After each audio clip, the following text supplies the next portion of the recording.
And so here we are, first Sunday of December. First Sunday in the Christian calendar called the first Sunday of Advent. And it indicates a journey. See, we are always on a journey, whether we know it or not. And the journey is always back to the self of ourselves. Regardless of what it looks like, that's what the journey is about. And so we know that the end of the journey is always the coming home to our great self. And as we allow the smallness of the me, that is the humanity of me, to recede and fade more into the background so that the self of the self can rise up and be in evidence, to that degree will we get there more quickly. And I believe we all want to, those of us looking in and those of us sitting here. That's why we come, that's why we put aside this time that is so precious. It's the greatest gift we have, the gift of time. And we put aside some time for these moments when we gather together in this sanctuary to know something more and greater about ourselves. To know about ourselves what the divine essence out of which we came knows about each one of us. And when the divine looks at each one of us, all it can see is itself in human form. Now understand this, and it's a difficult concept for most of us, and it takes a lifetime to really get it. No matter what is going on in anybody's life, no matter what, the good, the bad, the ugly, the lovely, the indifferent, Spirit, the creator of all being, only sees itself in each one of us. It doesn't see the ugliness, the good, the bad, the indifferent. It sees only its own light, its own life, and its own love. Evil is a human construct. That which is whole and perfect and complete. Impossible to create anything that's evil. So what is whole and complete only knows what is whole and complete. So you are known by Spirit as whole and complete. Now it takes a long time, well it did for me, to get a sense of that. And it's my comfort, it's my ease when my life seems to be going awry. And the dissonance enters in. And that spiritual amnesia appears. And we forget. Spirit never forgets itself in its own creation. Now this is a most auspicious time to remember this. And I'm inviting us all tomorrow, the 6th of December, which is the feast in Christianity of the Immaculate Conception. What does that mean metaphysically? It means the entering of the divine into its individualized expression in creation. Humankind at its highest level awareness, and of course in all of creation to some degree or another. That's what tomorrow represents. The celebration of the infinite creating its own personal expression to be its own presence in creation. It's an amazing feast day when you get the import of it. So I'm inviting us all to start tomorrow for 9 days to contemplate what that means to you. You are the Immaculate Conception. There are people who say you're speaking blasphemy. No, it's truth. Can't limit Spirit. And since Spirit is the creator of all, and there was nothing else to create from except itself, then everything has Spirit in it, to different degrees. from the stones and the plants and the rivers and the mountains, the animal kingdom and the bird kingdom, and then us. Just imagine, you and I are supposed to be the pinnacle of creation. Do you feel like that every day as you get up and go forward? I'm the pinnacle of creation. I'm God's shining star. I'm the apple of my Creator's eye. And my Creator had so much trust in me that it created me to be itself in human form on planet Earth. Wow. Kind of knocks your socks off when you really get that in a moment. Now, that's not to say that you and I are not going to experience all the human things that a human can experience. Of course we are. That's our clay feet. And make no bones about it, there's not anybody, no person without clay feet. That's why we have to be very, very careful that we don't break those feet or anybody else's. And as well as that, those clay feet keep us in that beautiful state of humility, which is one of the most powerful virtues there is. It never lets us get ahead of ourselves and think more of ourselves than anybody else. See, if you and I start to think high and low with regard to people, we're not getting it and we haven't understood it. There's no high and low in spirit, there's only spirit. Now, you could say, oh, spirit in so-and-so is so vividly and palpably awake. And spirit in so-and-so, oh, alas, and you say it with compassion, is snoring its head off, is unconscious and fast asleep. And then there are all the various shades in between. But nevertheless, every person is the individualized expression of the one life, the one light, the one peace, the one beauty, the one power, the one joy, etc. Some of us are totally asleep to it, and some of us are very awake to it, and then there's all the various strains in between. Now, this great, phenomenal season of Advent in the Christian church, and there are other, all of the religions celebrate this last month of the year in various ways. Going right back to ancient times and the real celebration by all of the winter solstice. The winter solstice was so highly looked forward to because a long time ago, there were not all the mod conveniences as there are today. Indeed, this would have been an impossible world to envision. So in the winter months, everything is dormant, everything is sleeping, everything is not growing in the way it does in the spring, but its sleep is preparing it for the rising up in spring of glorious new life. So in this time of year, there are many spiritual groups that draw aside and they slow down, not what we do, rev up, and take the time to remarkably think about the year that's coming to an end and the new cycle that's about to open up. That's what the winter solstice celebrates. It celebrates us being able to relax, release, and let go of the past year and open ourselves up fully to the new cycle coming in, the new year. And it's not that one thing comes to an end and another begins in a way. It's that this cycle is done with and the next cycle is about ready to begin. And each cycle is a spiral going upward. But think of bazillions of those spirals going upwards and all interconnected with each other like concentric circles.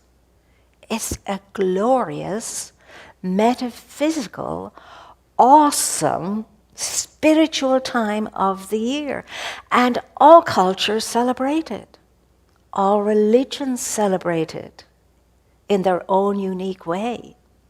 Question is, how will you celebrate it? How will I celebrate it? I know we have lovely rituals, and many of us was raised in the rituals of the calendar year for Christianity. And in some of our experiences in education, we've been introduced to all of the other rituals from world religions too. And we were able to benefit from the richness of all of that and see the similarities and appreciate the differences. So this is a viable opportunity and possibility for you and for me to be awake and alert. And that's why I'm inviting us tomorrow to start these 9 days of preparation, because Christmas time is all about preparation time, Hanukkah time, preparation. Every feast that is has a preparation time to it. In my world, once upon a time, it was a month when we drew aside from as much external activity as possible. We received no letters for the month of December, except on Christmas morning. We got all our mail. And we didn't receive any telephone calls or anything like that. And we became as quiet as we possibly could become. Well, that wasn't anything new, because the only times that we spoke were when it was necessary, and it had to do with the running of life and the matters of affairs in life, except for 2 hours in the day, when those 2 hours were experiences as recreation. So there was 1 hour in the afternoon and 1 hour in the evening, and then you could talk about whatever you wanted to talk about, but you couldn't really, because for one of those hours you had a novice mistress watching over you, so you weren't going to exactly say, oh, you know, she was really in a bad mood today, wasn't she? Not that we would have said that anyway. But the afternoon one, the 3 o'clock one, 3 to 4, was glorious.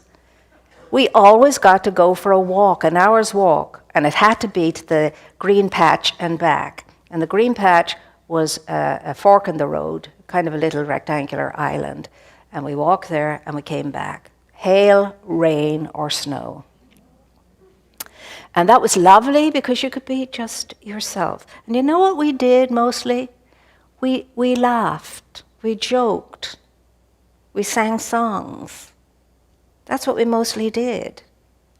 And we felt the wonderful opportunity to be that free for an hour. We just loved the idea of being so free for an hour. You could pick a berry off a bush or whatever. That time of the year, there weren't too many berries on the bushes, around this time of year. But it was always glorious, and when you were coming back, it was getting kind of dark, and the heavens were blazing. The stars were blazing in the heavens. No electric light out in the country. But the whole season had an awe and a wonder to it, and a sense of expectancy. And the inner urge was always to draw more closely inside and ponder. And so when you're in a situation like that, every word you speak counts. Every word you speak is mindful. And there's no excessive words. You just made whatever needs to be made apparent. So we had the glorious luxury of being able to truly savor the flavor of Advent. Something coming. The cry from the hymn was, Maranatha, come, come, Lord, come. And it was some of the happiest days I've ever had. So I'm saying, well, why couldn't we have that? We can have that too. We can make for ourselves every day our own silent night. Take an hour out. Make it your silent night, so that you can be in contact with all of that gloriousness that the stories talk about in that original silent night. All is calm. All is bright. And in the calmness and in the brightness, you get a true sense of divinity. And it has little to do with donkeys and stables and babes in a manger. It's all about the gloriousness that you are allowing yourself to connect with within yourself, and then to be able to see it in its wider context in all of life out there. It's a beautiful experience. But it's you deciding to be mindful for an hour every day. Try it for 9 days. For 1 hour to be mindful of what? Who you really are, and what you really are, and whose you really are. And just to be with that, whatever way you're moved to be with that. But it's a time for interiorization, inner reflection. It's a time to be with yourself, to be in your own great good company for a whole hour. And to marvel at yourself, the God within you, the mystery that you are, the majesty that you are, the amazing realization of spirit that you are. Because you are. Indeed.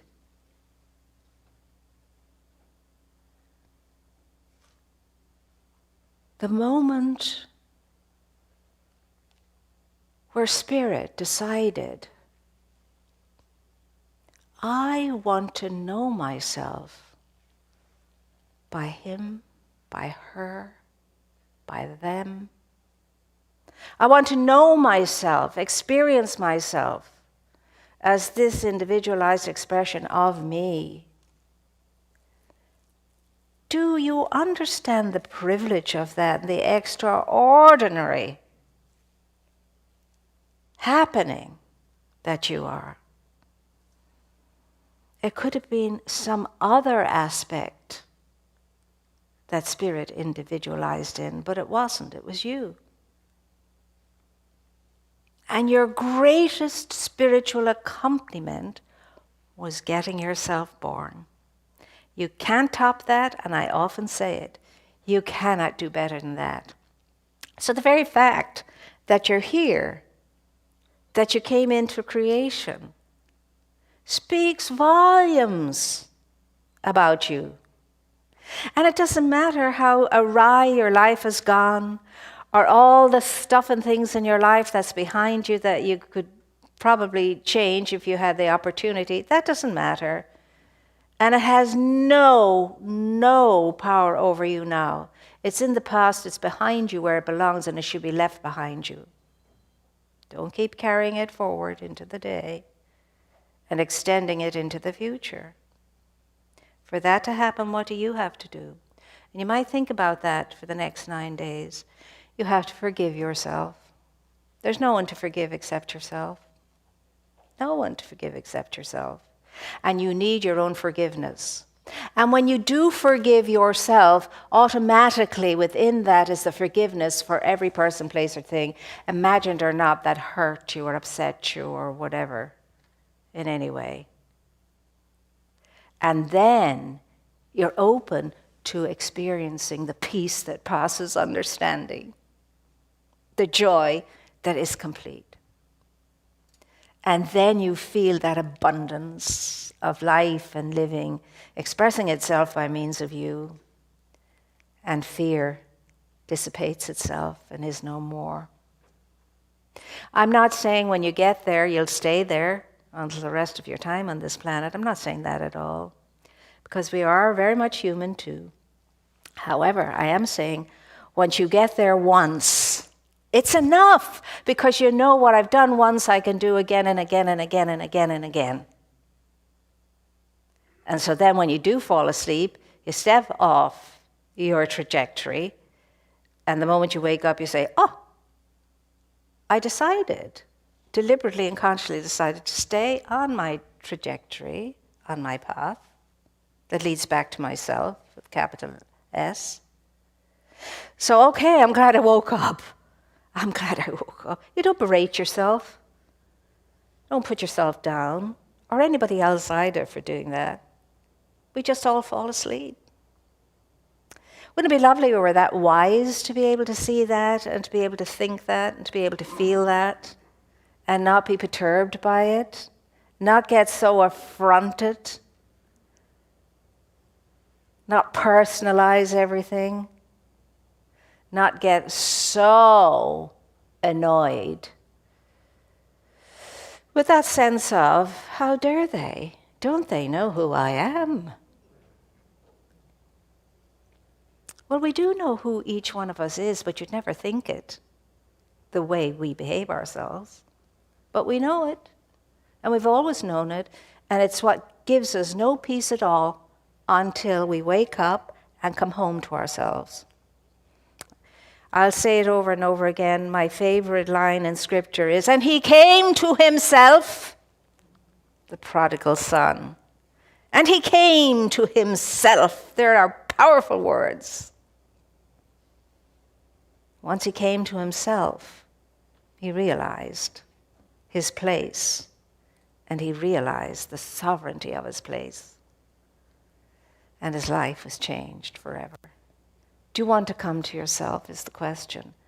Start that journey for 9 days tomorrow and give yourself an hour to be with yourself, and it'll drive you crazy some hours. You'll be sitting there going, oh.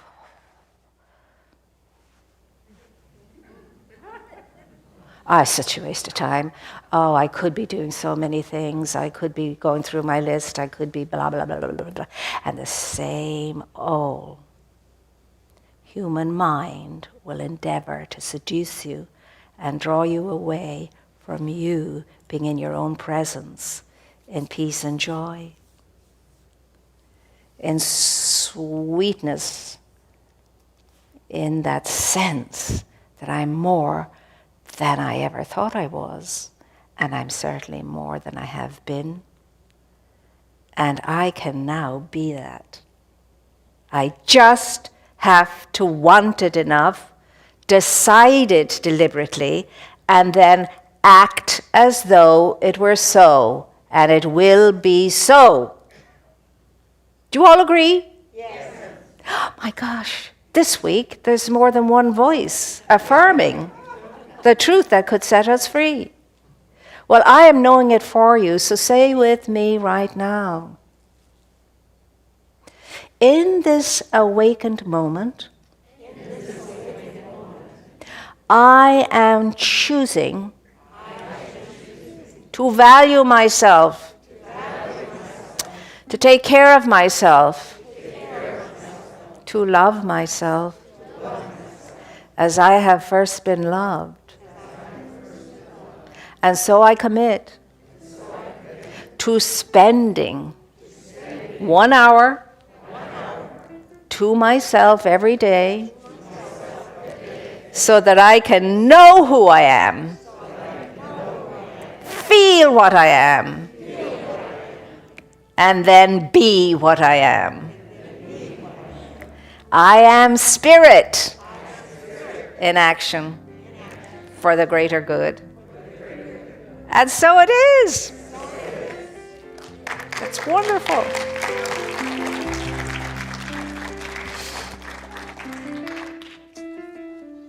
And now, where is that envelope, I say?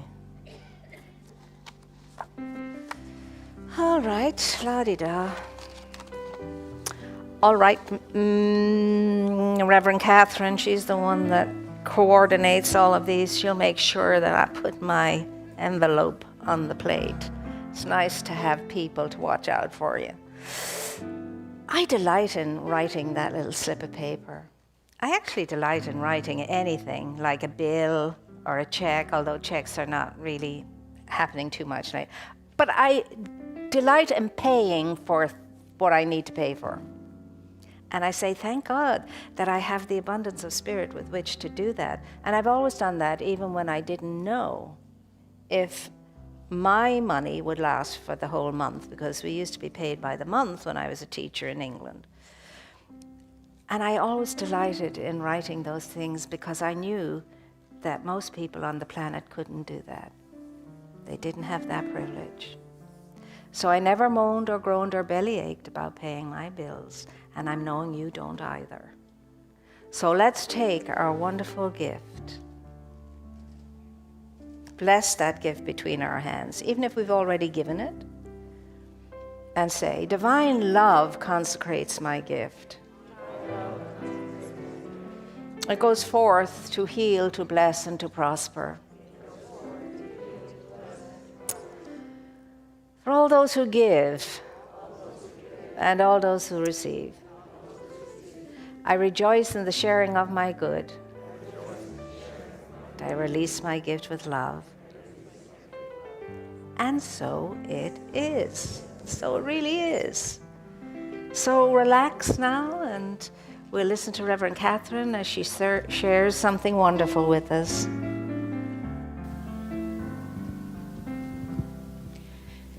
This is the time in our service where we acknowledge our mission statement, which is to honor your presence, honor your spirit, and to enrich the life of all we serve.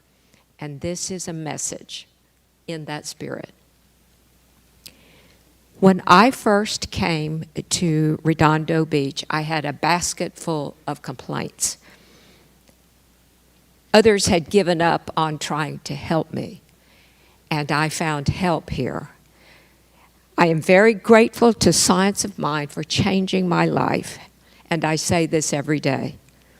I am grateful for classes and practitioners who have prayed for me, and I must say that I am grateful for this every day. It's lovely to hear that kind of sharing, but it's wonderful to hear all kinds of sharing. And the sharing doesn't have to be something that's already accomplished and done. It can be the sharing of a struggle that you're enduring because you have the teaching. You have the teaching, the metaphysical teaching of what Christianity is and all religion is, and particularly the science of mind and spirit. It's the science of mind and spirit. So you're full of it all. You're full of the science of mind and spirit. Whether you use it or not is up to you.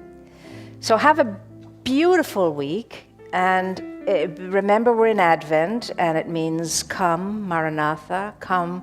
You're inviting to, now get this really clear once and for all. You're inviting the Spirit of life to come through you, not into you. It's already there, but you're inviting it to come through you, to flow out from you, to go forth from you with every breath you breathe and every step you take and every thought you think. You're inviting Spirit to be a very real and present help in the midst of all of that. And that's the truth. And I don't want you to take my word for it, because that will, I or nobody else could ever convince you of that. You have to test it out. We come here, this is a laboratory, spiritual laboratory. We come here to test these things out. And if you haven't tested it out fully, then don't tell me it doesn't work, because it does work. And if it's not working, it's because you're not working it. Okay? So be of good cheer. Be of good cheer. The light is not only upon you, it's within you. Use it. All right? Good. Now, there will be hospitality in Richelieu Hall for those who would like to have some fellowship. And there will be tea and inspiration, of course, tomorrow. And there will be the Wednesday service on Wednesday. And, you know, whatever else is going on, you'll know, because we put out a little e-letter every week. I'll leave you with these thoughts. Whatever else you do, whatever else you think, trust yourself. Trust yourself when just to trust yourself is the only thing you can do. Your back is up against the wall especially. Trust yourself. I trust myself. I trust that I have come here for a special reason. I trust that I am able to fulfill the purpose for which I came. And I trust that when I leave this experience, I'll be going on into a much more richer and expanded awareness of who and what I am, regardless how awful things may be. You tell yourself the truth until you begin to feel it so. And if you tell yourself the truth often enough, the day will come when the truth will be speaking you and you won't be speaking it. And that's no small achievement, is it? And it's meant for everybody, and especially you looking into. So, let's pray, my dear ones. Let's pray that all minds and all hearts will be raised up in this beautiful season of expectancy, this beautiful season of gratitude and sharing. And that by the time the end of this month comes in, we will be in a different state, a different spiritual place than we are now, no matter how good it is. And we're knowing this for every single person on the planet and in creation. So with a heart that's set on the divine,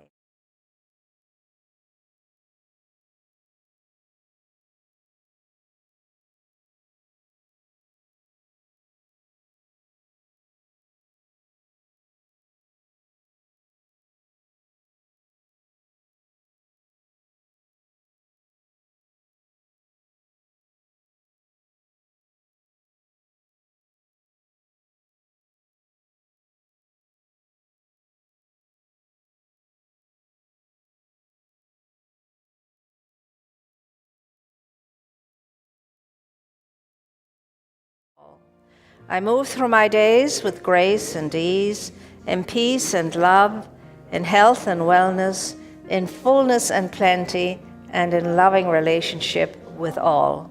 What I now know for myself, with blessing and in deep gratitude, I know for all life.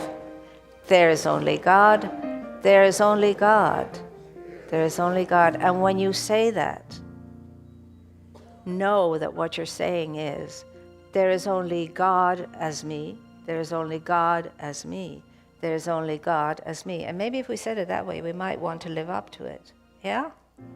Because God is all there is. The omniscience is within you. So don't ever stop endeavoring to connect with it. And now we will have our peace song, and we're invited into Richelieu Hall for hospitality for those of us who would like that. And remember, tomorrow is the 6th feast, the Immaculate Conception, which you are all part of.